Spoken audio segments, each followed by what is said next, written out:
Hello, today I'm in Opel Astra. In this video I'll show you how to manage route options. In the beginning, take a look at the screen display, go to navigation and destination entry. Address entry, enter address, tap done and go to route options.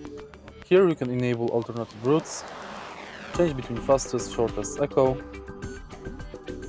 use highways, use toll roads, ferries, tunnels, time restricted, car, train, and that's it.